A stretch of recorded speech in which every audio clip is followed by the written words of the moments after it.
लग्न जमणं हा प्रॉब्लेम, लग्न जमल्यावर ते टिकणं हा प्रॉब्लेम, बरोबर. कसं बसं टिकवलं जाणं हाही त्रास आहे, विवाह सौख्य नाहीये आणि नाहीच जमलं तुझं माझं पटेना डिव्होर्स होय ना. हाही प्रॉब्लेम आहे. मॅडम खूप गहन प्रश्न आहे आणि याच्यावरती तुम्ही नक्कीच छान मार्गदर्शन करा.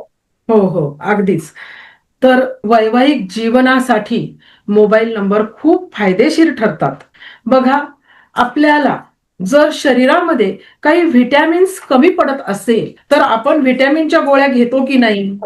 घेतो ना. मग त्याच पद्धतीनं तुमच्या जन्मतारखेमध्ये काही महत्वाचे अंक कमी पडत असतात. जेव्हा तुमचा वैवाहिक जीवन चांगलं नसतं, जेव्हा तुमची विचार करण्याची पद्धत चांगली नसते, जेव्हा तुमचे काही ना काही समस्या त्या सोडवायच्या कशा हे तुमचं तुम्हाला समजत नसतं, कुणाची निवड करायची हे तुमचं तुम्हाला समजत नसतं, त्यावेळेस व्यवहार ज्ञान अत्यंत महत्वाचं आहे.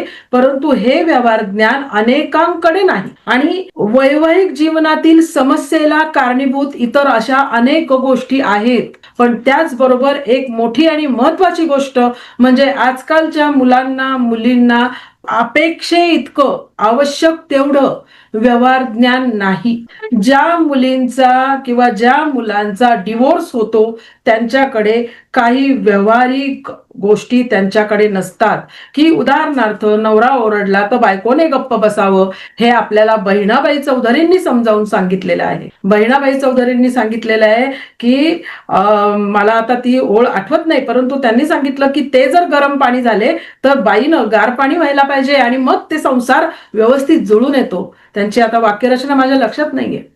खूप छान. मग अरे, आज नवरा अरे म्हटला तर बायको का रे म्हणते, कसा टिकणार आहे तो संसार? आणि मग तिथे कुठे गप्प बसायचं हे समजण्याचं ज्ञान हे त्या बायकोकडे असलं पाहिजे.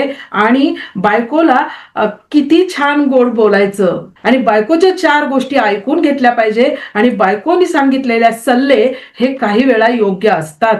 मग हे ऐकून घेण्याचं सुद्धा सामर्थ्य त्या पतीकडे असलं पाहिजे. पण ते हे पती मला भाषा आवडलं. हे पती मला भाषा आवडलं. म्हणतात. कारण आपल्या ऑडियन्स मध्ये धडाधड प्रश्न आले असते आपल्याला, की हो, तुम्ही मुलांना का नाही सांगत? तर मॅडमनी मुलींना आणि मुलांना दोघांनाही सांगितलेलं आहे. कारण दोघांनाही. तडजोड आणि एकत्र राहणं हाच खरा संसार आहे. बरोबर मॅडम, नाही, पुढे. नाही. परंतु अशी तडजोड होऊ शकत नाही.